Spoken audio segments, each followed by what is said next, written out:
First off, let me tell y'all something. I'm not a conspiracy theorist, man, but I could be. Let me make sure I set up the situation for you guys, okay? Let me make sure I break it down. Michigan is on the road, all right? They're the third ranked team in the country, the 2023-2024 season. I have to break all this down so when people watch this back, they'll understand where I'm coming from. The situation is Maryland has the ball on the 1 yard line, okay? Now, earlier in the game, there was a safety, and that safety was legit, okay?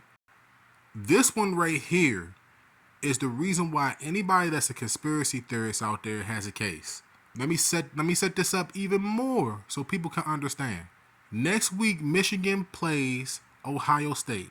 All right. Currently, it'd be 2 versus 3. Michigan, for the first time all season, has given up points in the third quarter, and for the first time all season, has given up more than 17 points. By no means is Maryland like a top flank team, but they're not like terrible to the point where they can't beat Michigan. So I had to say all that just to set it up. I know it took about 1 minute to set this all up, but this is like one of the most controversial calls I've seen all college football season, and it has major ramifications.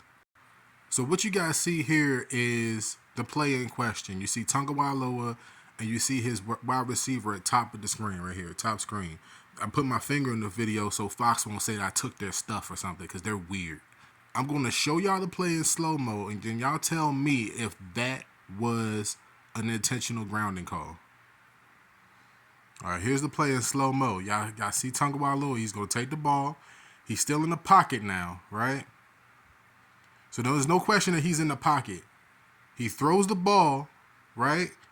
And there's no wide receiver technically in the area. That's what they're trying to tell you. So from where I see, you see the ball's right there, right? The wide receiver's right here. So basically it looked like Tunga Wailoa just short-armed the ball. This is the line of scrimmage, right? So when you talk about intentional grounding or what have you, there has to be no wide receiver in the area. What's count the yards of where Felton is and where the ball is, right? So we talking about 1 yard, 2 yard, 3 yard, 4 yard, maybe 5 yard. We talking about right around 5, maybe to 6 yards, right? So they're saying that there's absolutely nobody there. So they're saying that that's an intentional grounding. That looked like a short arm throw. That looked like a throw that he just kind of short armed. All right, now that's on Tunga Wailoa. Like he's got to get that ball out of bounds. We're not going to debate if he was supposed to get the ball out of bounds or not. He just didn't get the ball out of bounds, but he just kind of short armed the throw. But there's a wide receiver in the area right here. Hopefully I don't mind my finger because I don't got a telestrator.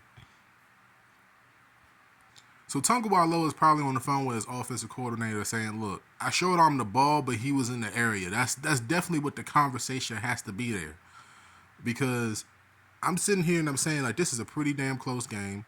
It was 29-24 before this safety, and I'm like, man, like everything that's on the line with Michigan being undefeated, with them going against Ohio State next week, and that call, like I can see if there was nobody there, he just kind of short armed the throw. So short arming the throw is an intentional grounding in college football now. That's basically what I grasp from that.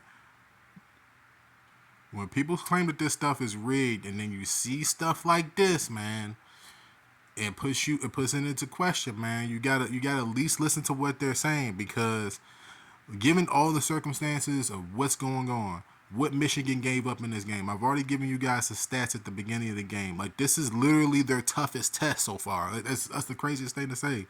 That a road game against Maryland and a program that's kind of sort of on the rise is giving them major problems on the road, and then this call right here effectively put them up 7 points. Like, I don't know, folks. I have to lay it out, man. I have to lay it out for you guys to see. I'm going to give you guys another angle of it. Tunga Wailoa is in the pocket, right? He's not really getting pressured that much, but he's receiving pressure, right?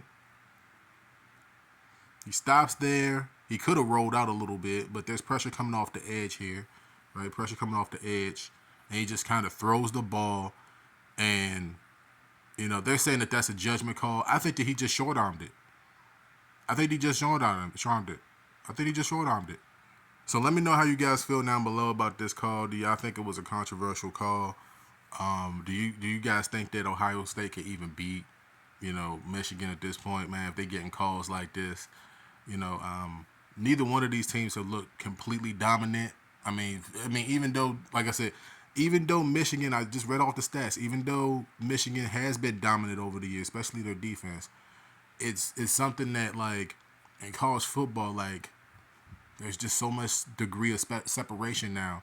There's not a whole bunch of powerhouses like there were back in the past, and I mean the degree of separation because it's almost like Michigan just kind of looked past Maryland in this game, despite them winning or potentially winning it. Because I'm recording this before the game is over.